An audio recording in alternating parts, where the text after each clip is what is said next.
Dear Lady Love TV. Please Love Me Doctor, tunghayan na po natin ang 15 bahagi. Hindi ko alam kung saan lugar ako naroon. Ang alam ko lang ay nasa isang napakagandang lugar ako. Maraming bulaklak sa paligid at mga ibon din akong nakikita. Pumitas ako ng isang red rose at inamoy ito. Parang pamilyar sa akin ng pulang rosas. Pero ang alam ko ay wala pa namang nagbibigay sa akin ito. Naglibot muna ako sandali at ninamnam ang magandang lugar. Sa aking paglalakad ay mayroon ako nakitang dagat. Napamangha ako kasi napakaganda nito at malinaw ang tubig. Sandali muna ako nagtampisaw. Habang ako'y nagtatampisaw sa dagat, ay may narinig akong tumawag sa akin na pamilyar ang mga boses. Maris! Lumingon ako at hinanap kung sinong tumawag sa akin. Ngunit hindi ko ito makita. Naglakad-lakad ako para hanapin kung sinong tumatawag sa akin. Nakita kong isang babaeng nakaputi at hindi ko maaninag ang kanyang mukha. Kaya nagpasya akong mas lalo pang lumapit sa kanyang kinaroroonan. Nanlaki ang mga mata ko nang nakilala ko kung sino siya. Mommy? Mom, it's that you? Lumawak ang pagkakangiti niya sa akin at hindi ko na napigilan takbuhin siya. Niyakap ko ng mahigpit si Mami at hindi ko na napigilan pa ang umiyak. Sobrang miss na miss ko na ang mami ko. Ang yakap niya, ang mga haplos niya, ang amoy niya, lahat-lahat namimiss ko sa kanya. Baby girl, dalagan-dalaga ka na at ang ganda-ganda mo.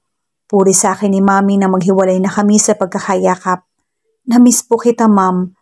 Ako rin, baby girl. Miss na kita. Sabi niya sa akin habang hinahaplos ang aking mga pisngi. Ako ba anak, hindi mo na-miss? Sabay kaming napalingon ni Mami sa lalaking nagsalita. Nagulat ako na makita kong aking ama na nakatayo sa di kalayuan at ang lapad ng ngiti. Dad? Yes, it's me, baby girl. Muli akong tumakbo sa kinaroroonan niya at niyakap siya. Sobrang saya ko dahil nakita kong muli ang aking mga magulang. I miss you so much, Dad. Miss na din kita, anak. Miss na miss. Lumapit naman sa amin si Mami at pareho na nila akong niyakap. Naupo kaming tatlo sa buhangin at nakaharap sa dagat. Nasa gitna ako at hawak ko pareho ang kanilang kamay na para bang ayaw ko na silang mawala. Ang ganda dito, no? Saad ko habang nakatitig sa malawak na karagatan.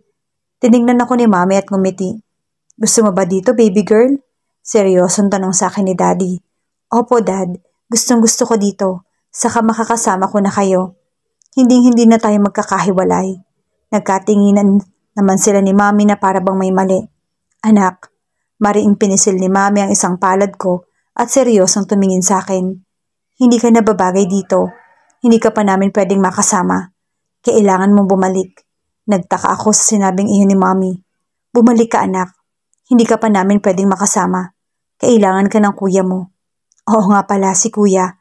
Nasaan pala si kuya? Bakit wala siya rito? Baby girl, marami na sa'yo.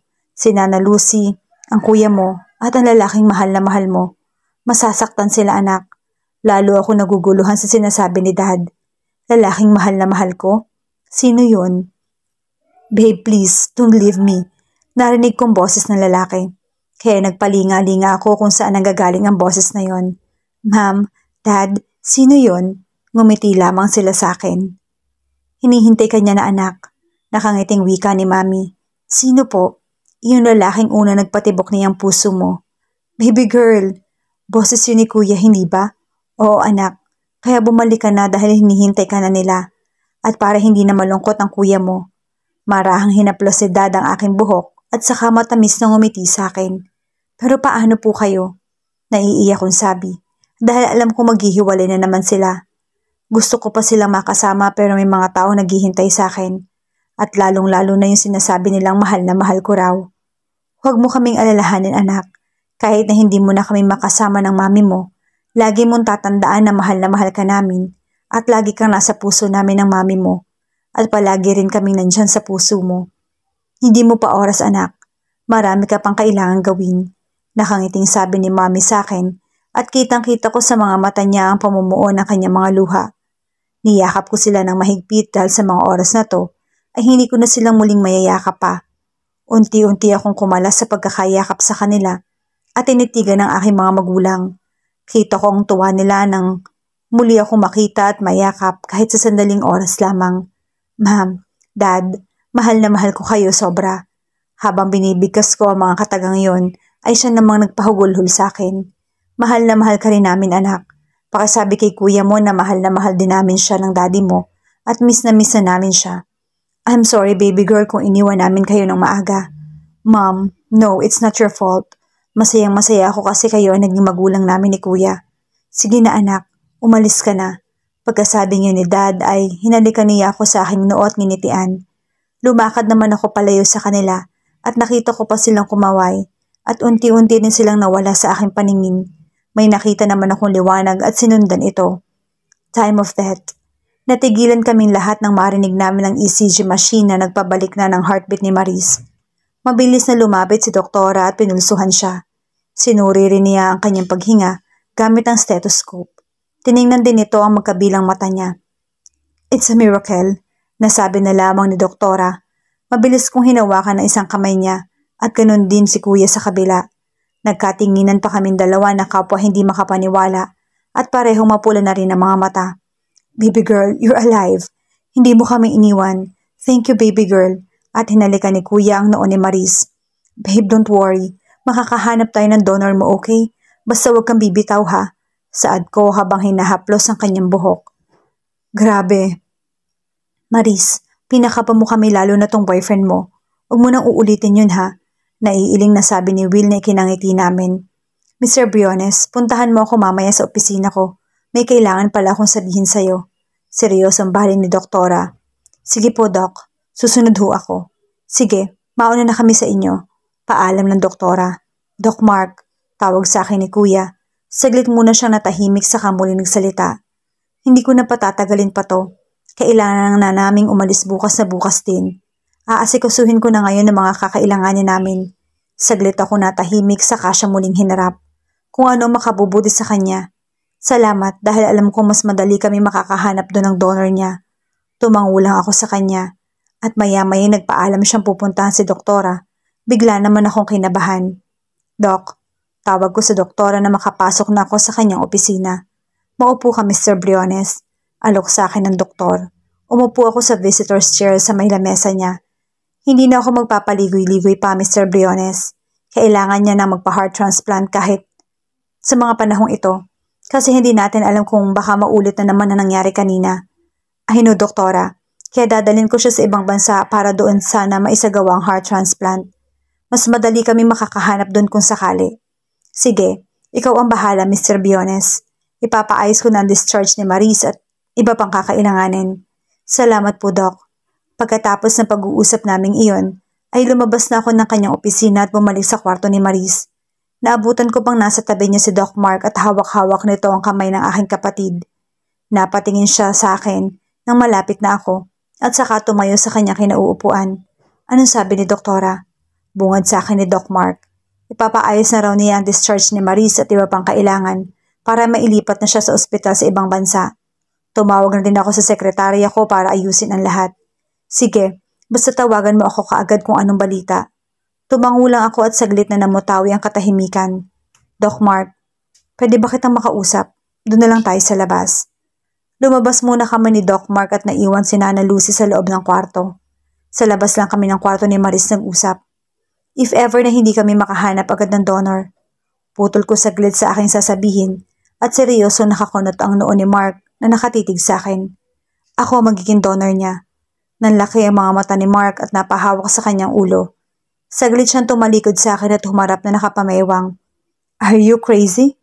Alam mo ba kung anong sinasabi mo? Mahina pero may diin sa kanyang pananalita. I don't have choice, Doc Mark. Hindi ko hahayaang mawala yung kapatid ko. Tapos ano, ikaw ang mawawala sa kanya? Look, may mahahanap kang donor pagdating mo doon.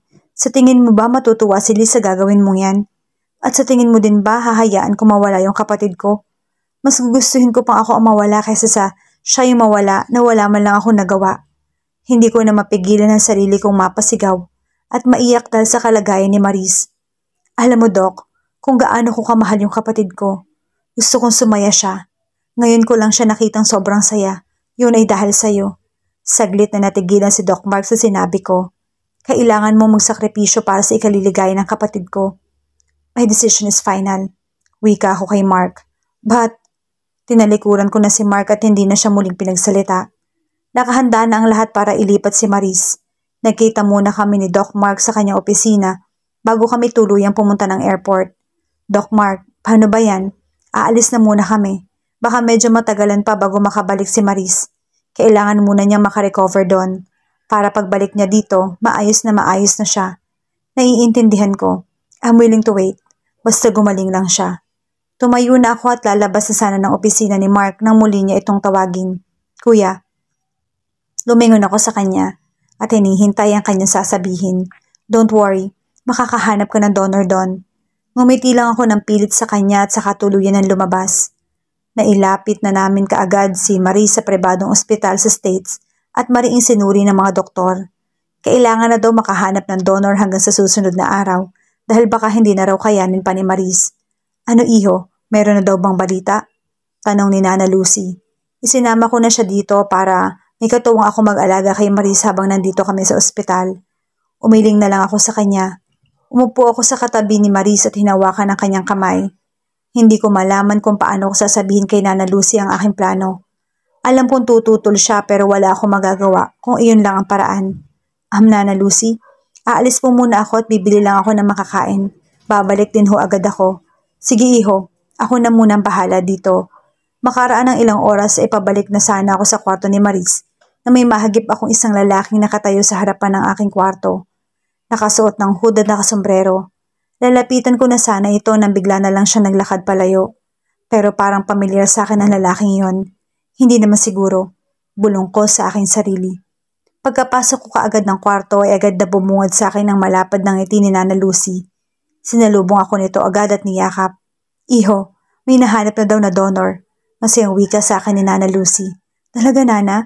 Gulat ko naman tanong sa kanya na hindi makapaniwala sa narinig. Oo iho, kagagaling lang ng doktor niya dito at sinabing may donor na daw. Kaya bukas na bukas isasagawa na daw nila ang operasyon para kay Maris. Dahil sa labis na kasiyahan, ay nilapitan ko kaagad si Maris at kinausap kahit na hindi pa siya nagigising.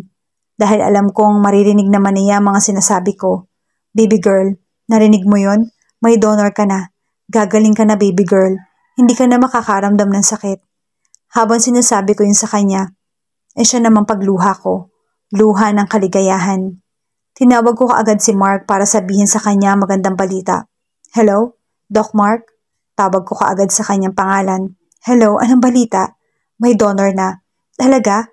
That's great. Ang bilis. Halata sa kanyang kasiyahan. Muntik na ako mawala ng pag-asa. Mabuti na lang nakahanap ka agad. Bukas na pala isasagawa ang heart transplant ni Maris. Don't worry, magiging okay na siya. Sana nga Doc Mark. Pag okay na si Lee, pakisabi miss na miss ko na siya at magpapagaling siya dahil hihintayin ko siya. Makakaasa ka Doc Mark. Pagkatapos kong tawagan si John naman ang aking tatawagan, alam ko nag-aalala na din siya sa best friend niya.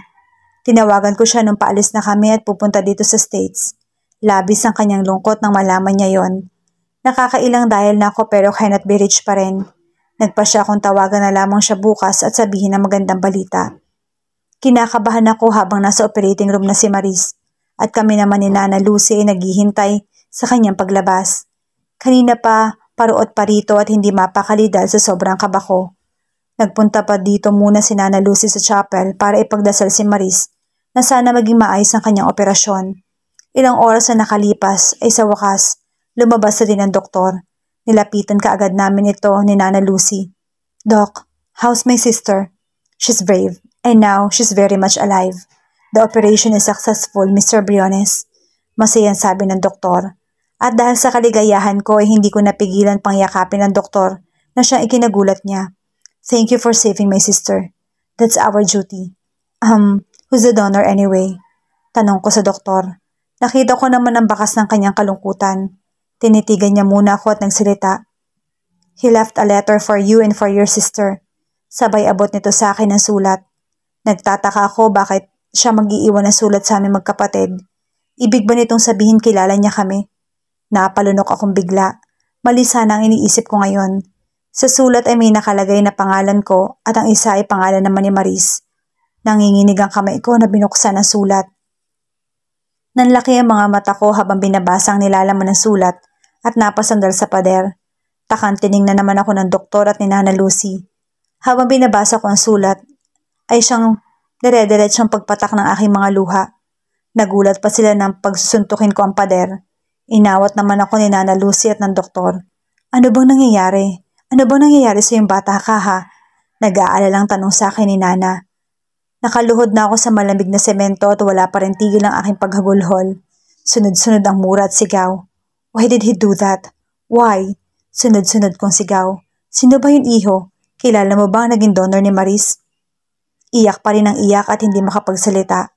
Hindi ko alam kung paano sasabihin kay Nana Lucy. Magsalita ka, iho. Sino ba yon? Sino, iho? Si John, Nana. Doon na napaupo si Nana Lucy sa sahig at napatutop ng kanyang bibig.